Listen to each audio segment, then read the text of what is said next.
Sons and Lovers by D.H. Lawrence. Chapter 9, Part 2. At the wood's edge they met Lim, a thin, swarthy man of 40, tenant of Strelley Mill, which he ran as a cattle-raising farm. He held the halter of the powerful stallion indifferently, as if he were tired. The three stood to let him pass over the stepping-stones of the first brook. Paul admired that so large an animal should walk on such springy toes, with an endless excess of vigour. Lim pulled up before them. "Tell your father, Miss Livers," he said in a peculiar piping voice, "that his young beastes has broke that bottom fence 3 days in running." "Which?" asked Miriam, tremulous. The great horse breathed heavily, shifting round its red flanks, and looking suspiciously with its wonderful big eyes upwards from under its lowered head and falling mane. "Come along a bit," replied Lim, "and I'll show you." The man and the stallion went forward. It danced sideways, shaking its white fetlocks and looking frightened, as it felt itself in the brook. "No hanky-pankying," said the man affectionately to the beast. It went up the bank in little leaps, then splashed finely through the second brook. Clara, walking with a kind of sulky abandon, watched it half fascinated, half contemptuous. Lim stopped and pointed to the fence under some willows. "There, you see where they got through," he said. "My man's druv 'em back 3 times." "Yes," answered Miriam, colouring as if she were at fault. "Are you coming in?" asked the man. "No, thanks, but we should like to go by the pond." "Well, just as you've a mind," he said. The horse gave little whinnies of pleasure at being so near home. "He is glad to be back," said Clara, who was interested in the creature. "Yes, he's been a tidy step today." They went through the gate, and saw approaching them from the big farmhouse a smallish, dark, excitable-looking woman of about 35. Her hair was touched with grey, her dark eyes looked wild. She walked with her hands behind her back. Her brother went forward. As it saw her, the big bay stallion whinnied again. She came up excitedly. "Are you home again, my boy?" she said tenderly to the horse, not to the man. The great beast shifted round to her, ducking his head. She smuggled into his mouth the wrinkled yellow apple she had been hiding behind her back. Then she kissed him near the eyes. He gave a big sigh of pleasure. She held his head in her arms against her breast. "Isn't he splendid?" said Miriam to her. Miss Lim looked up. Her dark eyes glanced straight at Paul. "Oh, good evening, Miss Livers," she said. "It's ages since you've been down." Miriam introduced her friends. "Your horse is a fine fellow," said Clara. "Isn't he?" Again she kissed him. "As loving as any man." "More loving than most men, I should think," replied Clara. "He's a nice boy," cried the woman, again embracing the horse. Clara, fascinated by the big beast, went up to stroke his neck. "He's quite gentle," said Miss Lim. "Don't you think big fellows are?" "He's a beauty," replied Clara. She wanted to look in his eyes. She wanted him to look at her. "It's a pity he can't talk," she said. "Oh, but he can, all but," replied the other woman. Then her brother moved on with the horse. "Are you coming in? Do come in, Mr. I didn't catch it." "Morel," said Miriam.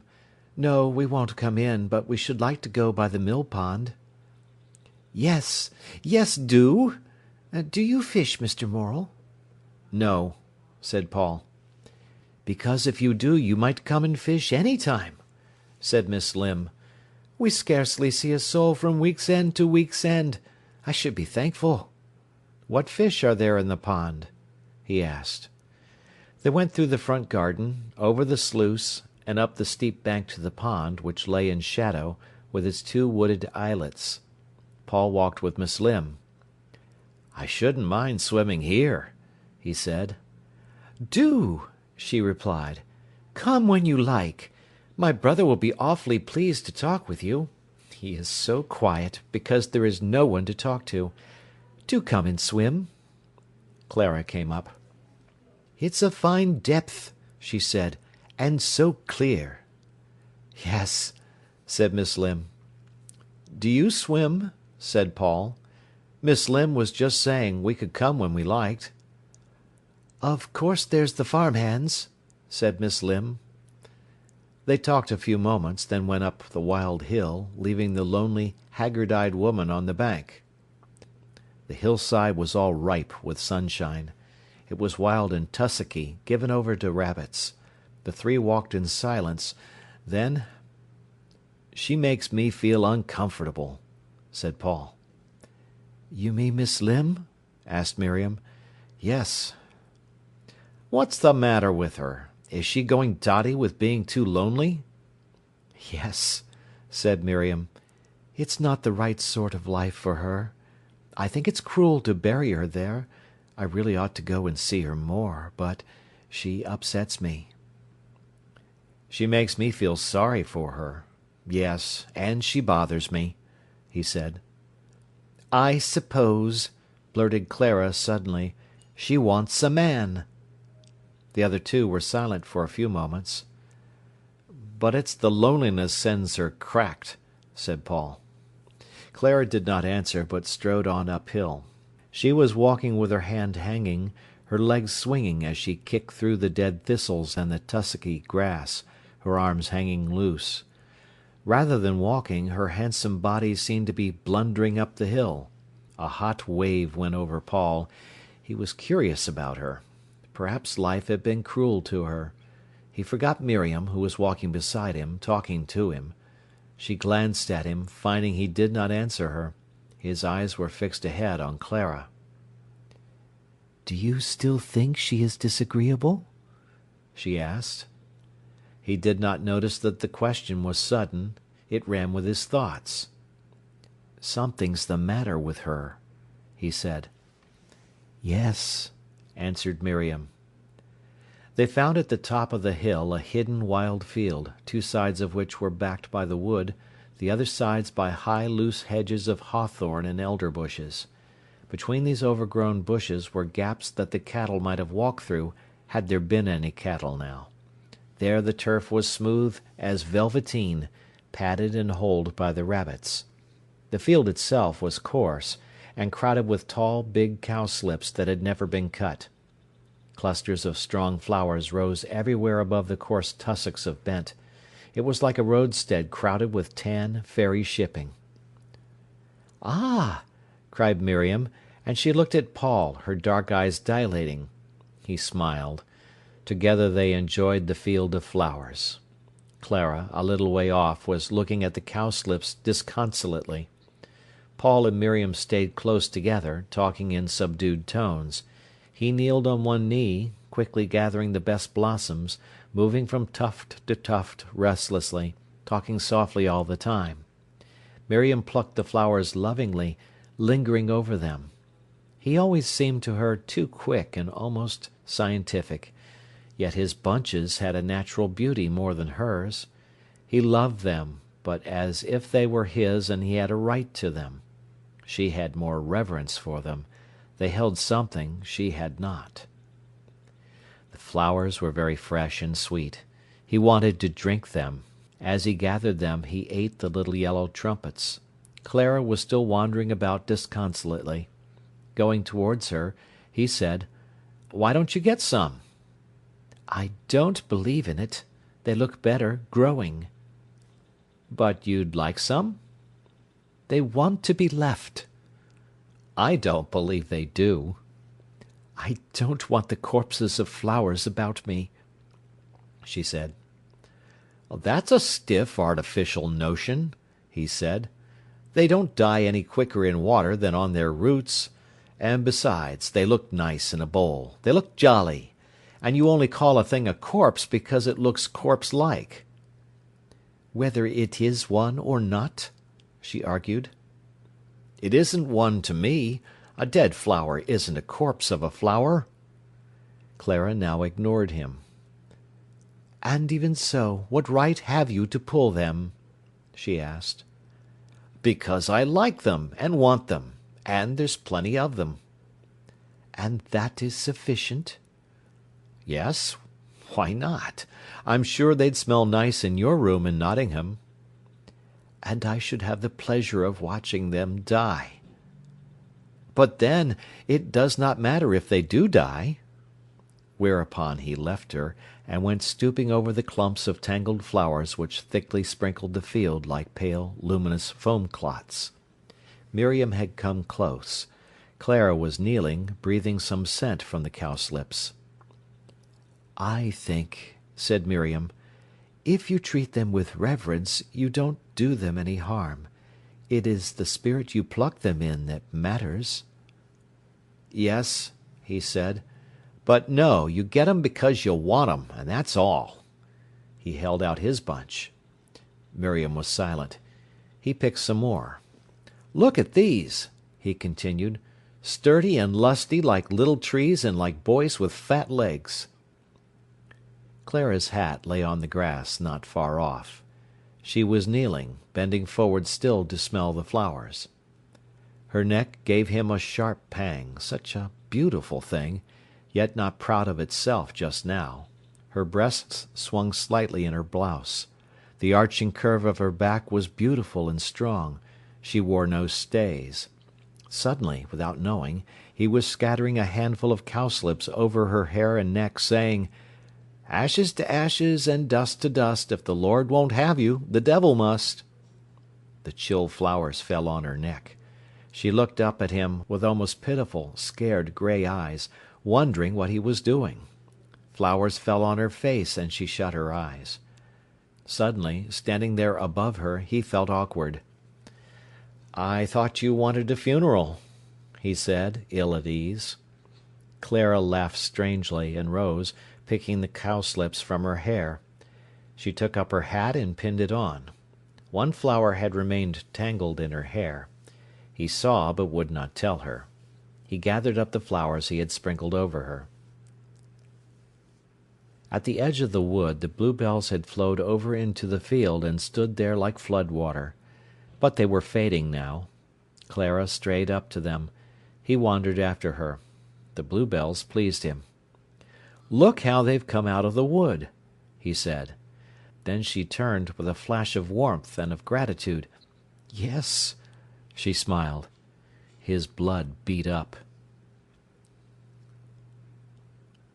"It makes me think of the wild men of the woods, how terrified they would be when they got breast to breast with the open space." "Do you think they were?" she asked. "I wonder which was more frightened among old tribes, those bursting out of their darkness of woods upon all the space of light, or those from the open tiptoeing into the forests." "I should think the second," she answered. "Yes, you do feel like one of the open space sort, trying to force yourself into the dark, don't you?" "How should I know?" she answered queerly. The conversation ended there. The evening was deepening over the earth. Already the valley was full of shadow. One tiny square of light stood opposite at Crossley Bank Farm. Brightness was swimming on the tops of the hills. Miriam came up slowly, her face in her big, loose bunch of flowers, walking ankle-deep through the scattered froth of the cowslips. Beyond her the trees were coming into shape, all shadow. "Shall we go?" she asked. And the three turned away. They were all silent. Going down the path they could see the light of home right across, and on the ridge of the hill a thin dark outline with little lights, where the colliery village touched the sky. "It has been nice, hasn't it?" he asked. Miriam murmured assent. Clara was silent. "Don't you think so?" he persisted. But she walked with her head up and still did not answer. He could tell by the way she moved, as if she didn't care, that she suffered. At this time Paul took his mother to Lincoln. She was bright and enthusiastic as ever. but as he sat opposite her in the railway carriage, she seemed to look frail. He had a momentary sensation as if she were slipping away from him. Then he wanted to get hold of her, to fasten her, almost to chain her. He felt he must keep hold of her with his hand. They drew near to the city. Both were at the window looking for the cathedral. "There she is, mother!" he cried. They saw the great cathedral lying couchant above the plain. "Ah!" she exclaimed. "So she is!" He looked at his mother. Her blue eyes were watching the cathedral quietly. She seemed again to be beyond him. Something in the eternal repose of the uplifted cathedral, blue and noble against the sky, was reflected in her, something of the fatality. What was, was. With all his young will he could not alter it. He saw her face, the skin, still fresh and pink and downy, but crow's feet near her eyes, her eyelids steady, sinking a little, her mouth always closed with disillusion, and there was on her the same eternal look, as if she knew fate at last. He beat against it with all the strength of his soul. "Look, mother, how big she is above the town! Think, there are streets and streets below her. She looks bigger than the city altogether." "So she does!" exclaimed his mother, breaking bright into life again. But he had seen her sitting, looking steady out of the window at the cathedral, her face and eyes fixed, reflecting the relentlessness of life. And the crow's feet near her eyes, and her mouth shut so hard, made him feel he would go mad. They ate a meal that she considered wildly extravagant. "Don't imagine I like it," she said, as she ate her cutlet. "I don't like it. I really don't. Just think of your money wasted." "You never mind my money," he said. "You forget I'm a fellow taking his girl for an outing." And he bought her some blue violets. "Stop it at once, sir," she commanded. "How can I do it?" "You've got nothing to do. Stand still." And in the middle of High Street he stuck the flowers in her coat. "An old thing like me," she said, sniffing. "You see," he said, "I want people to think we're awful swells. So look ikey." "I'll chow your head," she laughed. "Strut," he commanded. "Be a fantail pigeon." It took him an hour to get her through the street. She stood above Glory Hole, she stood before Stone Bow, she stood everywhere, and exclaimed. A man came up, took off his hat and bowed to her. "Can I show you the town, madam?" "No, thank you," she answered. "I've got my son." Then Paul was cross with her for not answering with more dignity. "You go away with you," she exclaimed. "Ha! That's the Jew's house. Now, do you remember that lecture, Paul?" But she could scarcely climb the cathedral hill. He did not notice. Then suddenly he found her unable to speak. He took her into a little public house where she rested. "It's nothing," she said. "My heart is only a bit old. One must expect it." He did not answer, but looked at her. Again his heart was crushed in a hot grip. He wanted to cry. He wanted to smash things in fury. They set off again, pace by pace, so slowly, and every step seemed like a weight on his chest. He felt as if his heart would burst. At last they came to the top. She stood enchanted, looking at the castle gate, looking at the cathedral front. She had quite forgotten herself. "Now this is better than I thought it could be," she cried. But he hated it. Everywhere he followed her, brooding. They sat together in the cathedral. They attended a little service in the choir. She was timid. "I suppose it is open to anybody?" she asked him. "Yes," he replied. "Do you think they'd have the damned cheek to send us away?" "Well, I'm sure," she exclaimed, "they would if they heard your language." Her face seemed to shine again with joy and peace during the service, and all the time he was wanting to rage and smash things and cry. Afterwards, when they were leaning over the wall, looking at the town below, he blurted suddenly, "Why can't a man have a young mother? What is she old for?" "Well," his mother laughed, "she can hardly help it." "And why wasn't I the oldest son? Look, they say the young ones have the advantage, but look, they had the young mother. You should have had me for your eldest son." "I didn't arrange it," she remonstrated. "Come to consider, you're as much to blame as me." He turned on her, white, his eyes furious. "What are you old for?" he said, mad with his impotence. "Why can't you walk? Why can't you come with me to places?" "At one time," she replied, "I could have run up that hill a good deal better than you." "What's the good of that to me?" he cried, hitting his fist on the wall. Then he became plaintive. "It's too bad of you to be ill. Little it is—" "Ill!" she cried. "I'm a bit old, and you'll have to put up with it, that's all." They were quiet, but it was as much as they could bear. They got jolly again over tea. As they sat by Brayford, watching the boats, he told her about Clara. His mother asked him innumerable questions. "Then who does she live with?" "With her mother on Bluebell Hill." "And have they enough to keep them?" "I don't think so. I think they do lacework." "And wherein lies her charm, my boy?" "I don't know that she's charming, mother, but she's nice. And she seems straight, you know. Not a bit deep. Not a bit." "But she's a good deal older than you." "She's 30. I'm going on 23. "You haven't told me what you like her for."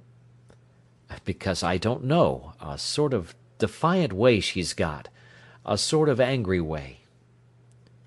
Mrs. Morel considered. She would have been glad now for her son to fall in love with some woman who would. She did not know what. But he fretted so, got so furious suddenly, and again was melancholic. She wished he knew some nice woman. She did not know what she wished, but left it vague. At any rate, she was not hostile to the idea of Clara. Annie, too, was getting married. Leonard had gone away to work in Birmingham. One week-end when he was home, she had said to him, "You don't look very well, my lad." "I don't know," he said. "I feel anyhow or nohow, ma." He called her ma already in his boyish fashion. "Are you sure they're good lodgings?" she asked. "Yes, yes. Only, it's a winter when you have to pour your own tea out, and nobody to grouse if you team it in your saucer and sup it up. It somehow takes the taste out of it." Mrs. Morel laughed. "And so it knocks you up?" she said. "I don't know." "I want to get married," he blurted, twisting his fingers and looking down at his boots. There was a silence. "But," she exclaimed, "I thought you said you'd wait another year." "Yes, I did say so," he replied stubbornly. Again she considered. "And you know," she said, "Annie's a bit of a spendthrift. She's saved no more than £11, and I know, lad, you haven't had much chance." He coloured up to the ears. "I've got 33 quid," he said. "It doesn't go far," she answered. He said nothing, but twisted his fingers. "And you know," she said, "I've nothing." "I didn't want ma," he cried, very red, suffering and remonstrating. "No, my lad, I know.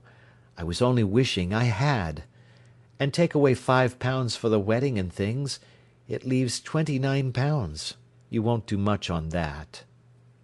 He twisted still, impotent, stubborn, not looking up. "But do you really want to get married?" she asked. "Do you feel as if you ought?" He gave her one straight look from his blue eyes. "Yes," he said. "Then," she replied, "we must all do the best we can for it, lad." The next time he looked up there were tears in his eyes. "I don't want Annie to feel handicapped," he said, struggling. "My lad," she said, "you're steady. You've got a decent place. If a man had needed me, I'd have married him on his last week's wages. She may find it a bit hard to start humbly. Young girls are like that. They look forward to the fine home they think they'll have. But I had expensive furniture. It's not everything." So the wedding took place almost immediately. Arthur came home and was splendid in uniform. Annie looked nice in a dove-grey dress that she could take for Sundays.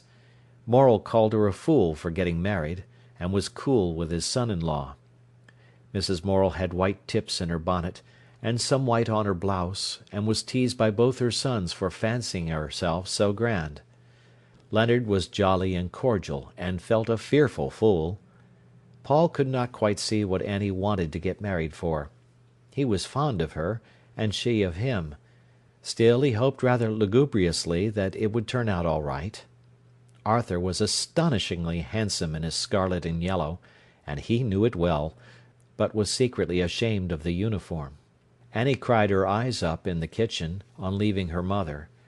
Mrs. Morel cried a little, then patted her on the back and said, "But don't cry, child, he'll be good to you." Morel stamped and said she was a fool to go and tie herself up. Leonard looked white and overwrought. Mrs. Morel said to him, "I shall trust her to you, my lad, and hold you responsible for her." "You can," he said, nearly dead with the ordeal, and it was all over. When Morel and Arthur were in bed, Paul sat talking, as he often did, with his mother. "You're not sorry she's married, mother, are you?" he asked. "I'm not sorry she's married, but it seems strange that she should go from me. It even seems to me hard that she can prefer to go with her Leonard.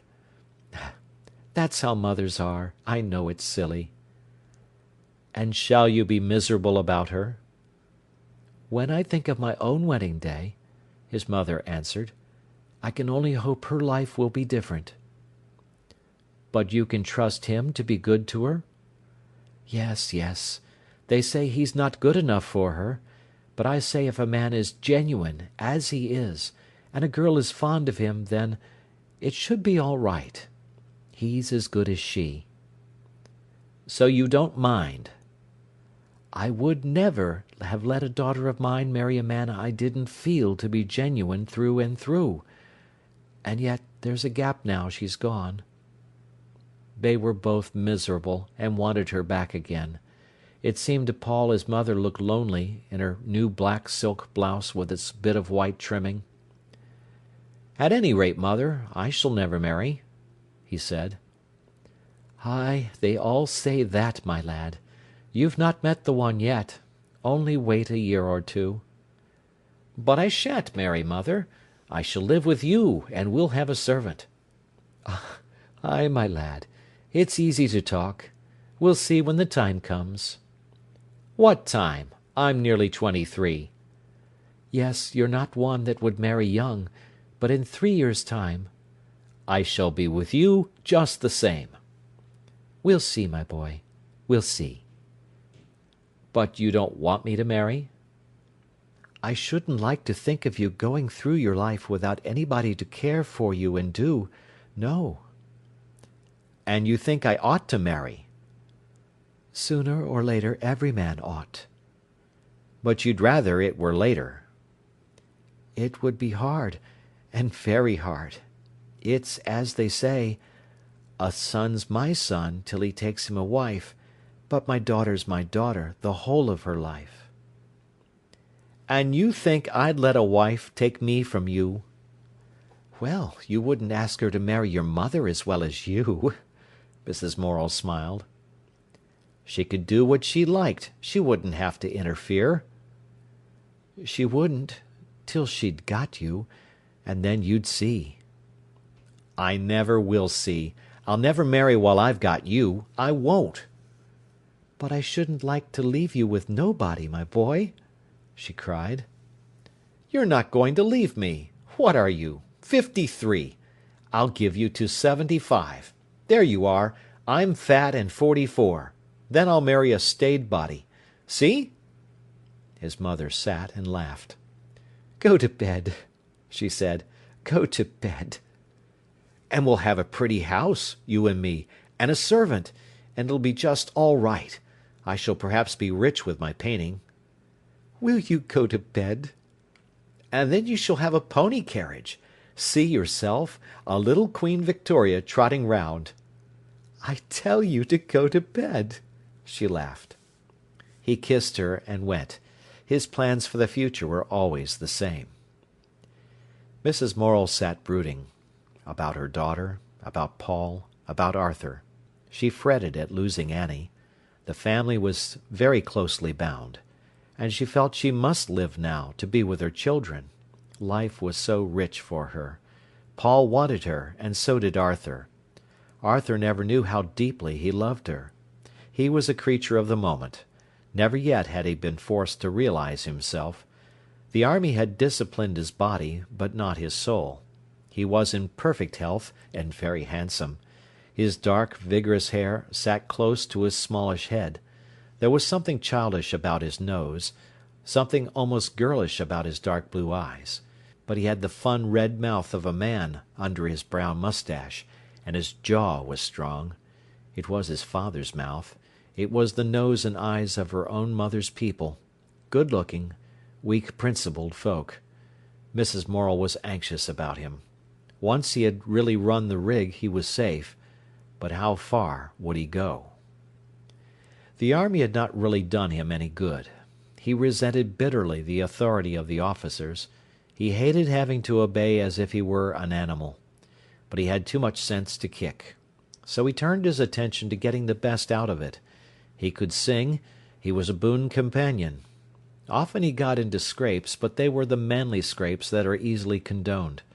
So he made a good time out of it, whilst his self-respect was in suppression. He trusted to his good looks and handsome figure, his refinement, his decent education to get him most of what he wanted, and he was not disappointed. Yet he was restless. Something seemed to gnaw him inside. He was never still. He was never alone. With his mother he was rather humble. Paul he admired, and loved, and despised slightly. And Paul admired and loved and despised him slightly. Mrs. Morel had had a few pounds left to her by her father, and she decided to buy her son out of the army. He was wild with joy. Now he was like a lad taking a holiday. He had always been fond of Beatrice Wilde, and during his furlough he picked up with her again. She was stronger and better in health. The two often went long walks together, Arthur taking her arm in soldier's fashion, rather stiffly. And she came to play the piano whilst he sang. Then Arthur would unhook his tunic collar. He grew flushed, his eyes were bright. He sang in a manly tenor. Afterwards they sat together on the sofa. He seemed to flaunt his body. She was aware of him so. The strong chest, the sides, the thighs in their close-fitting trousers. He liked to lapse into the dialect when he talked to her. She would sometimes smoke with him. Occasionally she would only take a few whiffs at his cigarette. "Nay," he said to her one evening, when she reached for his cigarette. "Nay, that doesna. I'll give thee a smoke kiss if ter's a mind." "I wanted a whiff, no kiss at all," she answered. "Well, and thou shalt have a whiff," he said, "along wi' t' kiss." "I want to draw at thy fag," she cried, snatching for the cigarette between his lips. He was sitting with his shoulder touching her. She was small and quick as lightning. He just escaped. "I'll give thee a smoke kiss," he said. "Thou art a knivey nuisance, Arty Morel," she said, sitting back. "Have thee a smoke kiss?" The soldier leaned forward to her, smiling. His face was near hers. "Shona," she replied, turning away her head. He took a draw at his cigarette, and pursed up his mouth and put his lips close to her. His dark brown cropped moustache stood out like a brush. She looked at the puckered crimson lips, then suddenly snatched the cigarette from his fingers and darted away. He, leaping after her, seized the comb from her back hair. She turned, threw the cigarette at him. He picked it up, put it in his mouth, and sat down. "Nuisance!" she cried. "Give me my comb." She was afraid that her hair, specially done for him, would come down. She stood with her hands to her head. He hid the comb between his knees. "I not got it," he said. The cigarette trembled between his lips with laughter as he spoke. "Liar!" she said. "It's true as I'm here," he laughed, showing his hands. "You brazen imp!" she exclaimed, rushing and scuffling for the comb, which he had under his knees. As she wrestled with him, pulling at his smooth, tight-covered knees, he laughed till he lay back on the sofa, shaking with laughter. The cigarette fell from his mouth, almost singeing his throat. Under his delicate tan the blood flushed up, and he laughed till his blue eyes were blinded, his throat swollen almost to choking. Then he sat up. Beatrice was putting in her comb. "That tickled me, Beat," he said thickly. Like a flash her small white hand went out and smacked his face. He started up, glaring at her. They stared at each other. Slowly the flush mounted her cheek. She dropped her eyes, then her head. He sat down sulkily. She went into the scullery to adjust her hair. In private there she shed a few tears, she did not know what for. When she returned she was pursed up close, but it was only a film over her fire. He, with ruffled hair, was sulking upon the sofa. She sat down opposite, in the armchair, and neither spoke. The clock ticked in silence, like blows. "You are a little cat, Beat," he said at length, half apologetically. "Well, you shouldn't be brazen," she replied. There was again a long silence. He whistled to himself like a man much agitated but defiant. Suddenly she went across to him and kissed him. "Did it, poor thing?" she mocked. He lifted his face, smiling curiously. "Kiss?" he invited her. "Daren't I?" she asked. "Go on," he challenged, his mouth lifted to her. Deliberately, and with a peculiar quivering smile that seemed to overspread her whole body, she put her mouth on his. Immediately his arms folded round her. As soon as the long kiss was finished, she drew back her head from him, put her delicate fingers on his neck through the open collar. Then she closed her eyes, giving herself up again in a kiss. She acted of her own free will. What she would do, she did, and made nobody responsible. Paul felt life changing around him. The conditions of youth were gone. Now it was a home of grown-up people. Annie was a married woman. Arthur was following his own pleasure in a way unknown to his folk. For so long they had all lived at home, and gone out to pass their time.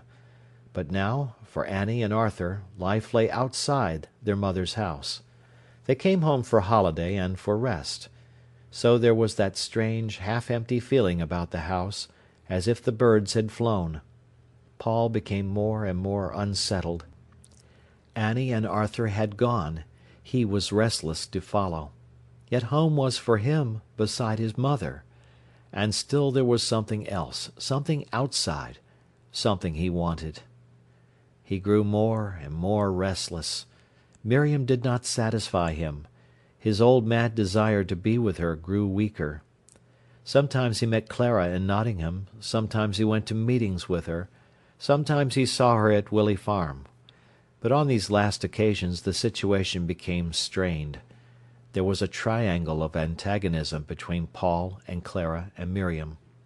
With Clara he took on a smart, worldly, mocking tone very antagonistic to Miriam.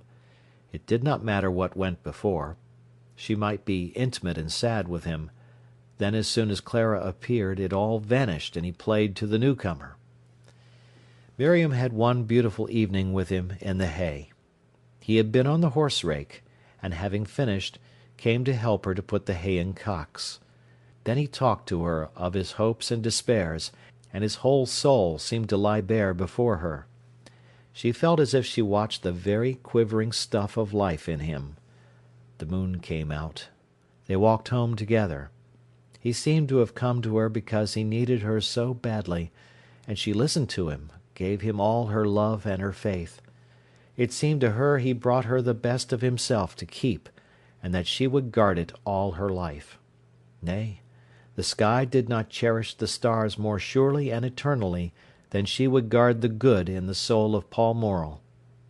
She went on home alone, feeling exalted, glad in her faith. And then, the next day, Clara came. They were to have tea in the hayfield. Miriam watched the evening drawing to gold and shadow, and all the time Paul was sporting with Clara. He made higher and higher heaps of hay that they were jumping over. Miriam did not care for the game and stood aside. Edgar and Geoffrey and Maurice and Clara and Paul jumped. Paul won because he was light. Clara's blood was roused.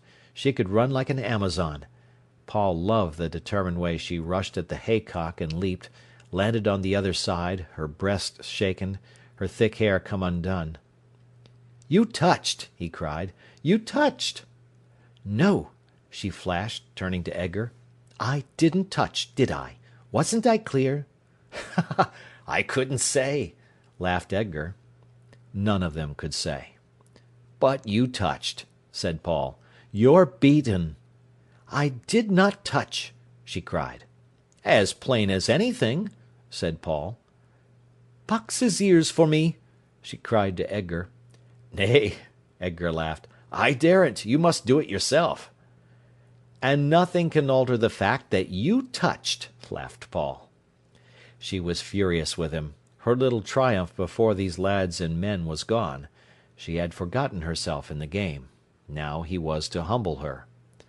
"I think you are despicable," she said. And again he laughed, in a way that tortured Miriam. "And I knew you couldn't jump that heap," he teased. She turned her back on him. Yet everybody could see that the only person she listened to, or was conscious of, was he, and he of her. It pleased the men to see this battle between them. But Miriam was tortured. Paul could choose the lesser in place of the higher, she saw. He could be unfaithful to himself, unfaithful to the real, deep Paul Morel. There was a danger of his becoming frivolous, of his running after his satisfaction like any Arthur, or like his father. It made Miriam bitter to think that he should throw away his soul for this flippant traffic of triviality with Clara. She walked in bitterness and silence, while the other two rallied each other and Paul sported. And afterwards he would not own it, but he was rather ashamed of himself, and prostrated himself before Miriam. Then again he rebelled. "It's not religious to be religious," he said. "I reckon a crow is religious when it sails across the sky. But it only does it because it feels itself carried to where it's going, not because it thinks it's being eternal." But Miriam knew that one should be religious in everything, have God, whatever God might be, present in everything. "I don't believe God knows such a lot about himself," he cried. "God doesn't know things, he is things, and I'm sure he's not soulful." And then it seemed to her that Paul was arguing God on to his own side, because he wanted his own way and his own pleasure. There was a long battle between him and her. He was utterly unfaithful to her even in her own presence. Then he was ashamed, then repentant, then he hated her and went off again. Those were the ever-recurring conditions.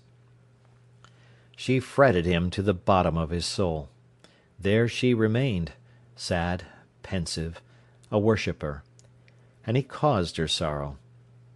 Half the time he grieved for her, half the time he hated her. She was his conscience, and he felt, somehow, he had got a conscience that was too much for him. He could not leave her, because in one way she did hold the best of him. He could not stay with her because she did not take the rest of him, which was 3/4. So he chafed himself into rawness over her. When she was 21, he wrote her a letter which could only have been written to her. May I speak of our old worn love this last time? It too is changing, is it not?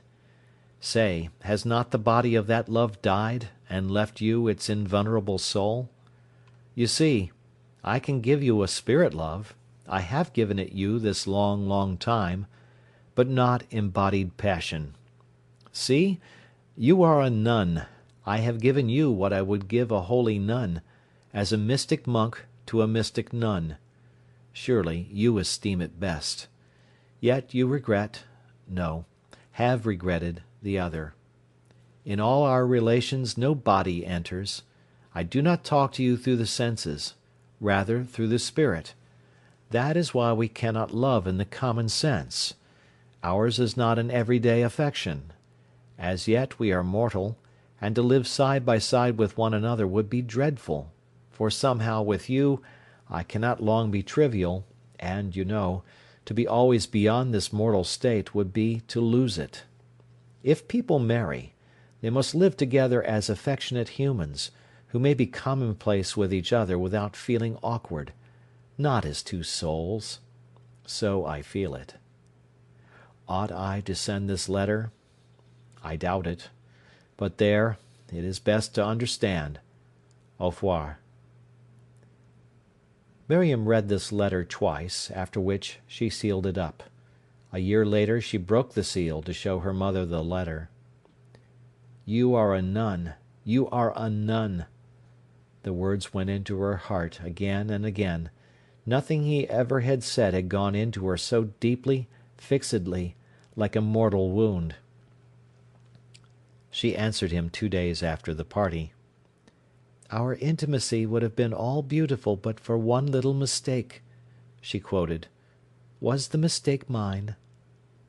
Almost immediately he replied to her from Nottingham, sending her at the same time a little Omar Khayyam.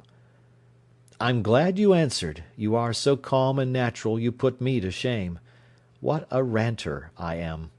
We are often out of sympathy, but in fundamentals we may always be together, I think.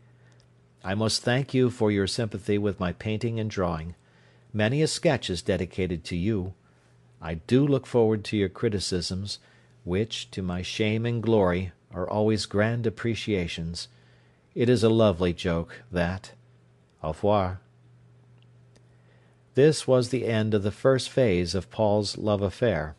He was now about 23 years old, and, though still virgin, the sex instinct that Miriam had over-refined for so long now grew particularly strong.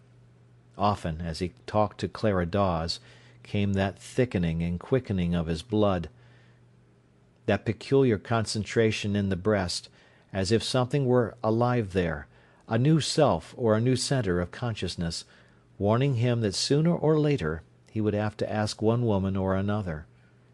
But he belonged to Miriam. Of that she was so fixedly sure that he allowed her right. End of chapter.